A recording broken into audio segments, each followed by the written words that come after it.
GamingBolt presents 15 worst shortcomings you know exist in most open-world games today. Open-world games are a dime a dozen these days, but as fun as they are to play, there's a lot of problems that crop up time and time again.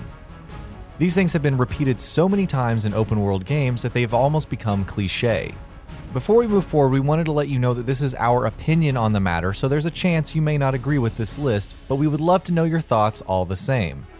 With that being said, here are the 15 worst parts you know exist in most open-world games these days. Frame rate issues, especially on consoles. There's a lot going on in an open world, and that means that the consoles that render these experiences can't always keep up. This results in poor frame rates, which often make it more difficult to get around the world, especially if there's a lot of action like in Just Cause 3. Every explosion on consoles would cause the game to chug, looking more like a slideshow than an epic adventure, or a game like Fallout 4, which initially had a ton of frame rate issues on both the PS4 and the Xbox One. Glitches. With so much going on in these massive worlds, sandbox games are often filled with glitches and bugs. Some of these can be hilarious and entertaining, but more often than not, they just impede what would be an otherwise great experience. Bethesda titles like Skyrim and Fallout 4 are famous for their glitches, sometimes corrupting entire saves or making the game unplayable. No matter how good the game is, one game-breaking bug can turn a player off forever. Useless collectibles. With so much space to explore in an open-world game, developers like giving players something to seek out, and because of this, the collectible was born. Too bad most of them are useless and only exist to be found. The feathers in Assassin's Creed don't add much to the experience, they just give players something to focus on as they wander through the beautifully realized ancient cities. Fetch quests without any sort of reasonable narrative justification. There only seems to be a couple kinds of missions in any open-world game, and fetch quests show up more often than any other. Titles like Fallout 4 and Skyrim often task players with venturing to a given location, picking up a specific item, and then walking back. It's never fun if done excessively, and there is often no serious narrative reason given for why the item is actually needed. It seems NPCs just seem to want way too much stuff. Side missions for the sake of including them. Open worlds come with the promise of plenty of activities to do and places to see, but sometimes this content is simply shoehorned in.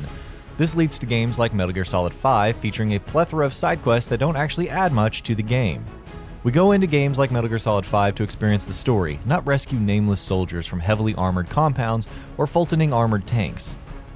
The Phantom Pain has a ton of side missions which had no narrative reason whatsoever and were just present to inflate the game with content. Long loading times, especially on consoles. A lot goes into an open world, which means a lot has to be loaded when jumping into the game. But sometimes these load times border on extreme, making you watch a bar tick up for minutes on end. ReCore had load times of nearly 2 minutes at times, and its open world areas weren't even that large. And let's not even talk about the likes of Skyrim and Watch Dogs 2. In short, loading times that appear whenever a new mission begins or entering an apartment or house is an immersion breaker. Lack of a proper fast travel system. Some games, like Assassin's Creed or the Infamous series, make it fun to travel through an open world. But in many games, you're just driving through rows of identical-looking streets, and this is just tedious. A good fast travel system can go a long way in alleviating the tedium of travel, but some games just don't include one. In games like Mafia 3, the developer didn't add a proper fast travel system, and yes, that game came out in 2016. Yeah, 2016. Some games don't need to be open world to begin with due to narrative issues. Some games focus on story much more than others, but making these titles open world often distracts from the story. Mafia 3 had a fantastic narrative, but its open world leaves the pacing up to the player, sometimes diminishing the emotional resonance of some of the story beats. Making Mafia 3 a more linear experience might have made it a better experience, but instead, we were treated to a rather lackluster open world with a ton of compulsory missions thrown in. Buy a house and decorate it for no reason whatsoever. Open worlds often try to give players everything but the kitchen sink, and sometimes they give you that too. Letting a player buy a house and decorate it just to turn around and get on with adventuring is absolutely pointless. Sure, your house in Skyrim is great for storing dragon bones, but there's absolutely no need to decorate it. Of course, the game does not force you to do this, but why add such useless features instead of investing that time into making better features or optimizing frame rates? Overwhelming content causing players not to finish the game. This is a really subjective opinion, and this will vary from game to game. The Witcher 3 is one of the best games of 2015 and is one rare example of an open world game done right.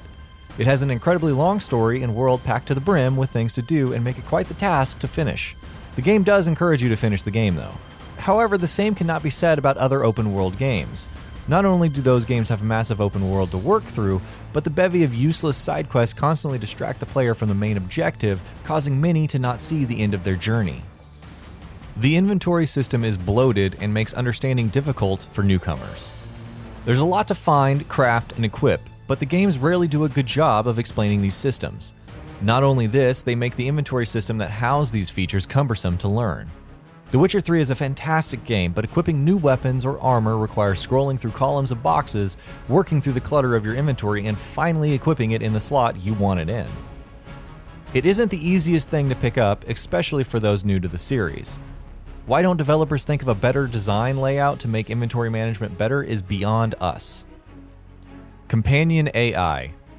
The beauty of open world games is that you are free to do whatever you want, released from the restraints like mission structure. But you don't always have to do this alone.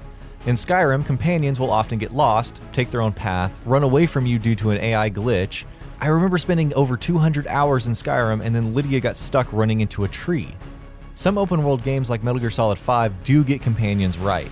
The buddy system was phenomenal and other open world games can learn a thing or two from it. Awful driving physics. The main method of transportation in most open world games is driving, so it stands to reason that this mechanic needs to be flawless. Too bad a lot of sandbox titles don't nail down their driving before shipping.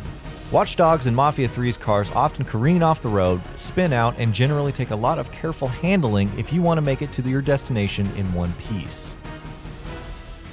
Freedom. You hear open world and games like GTA 5 immediately spring to mind. But not all games are this open and full of activities to partake in.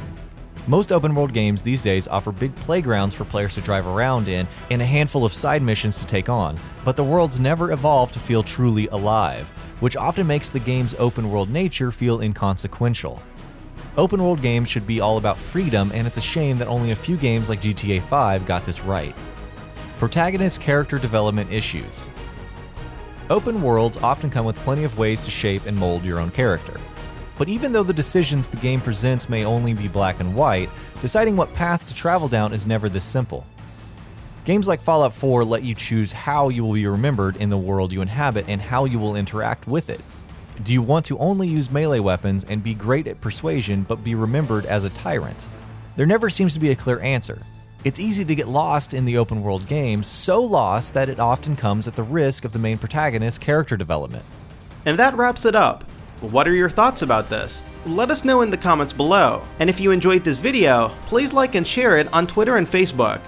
And why not consider subscribing? We upload some really cool videos almost every day. Thank you for watching this video and happy gaming!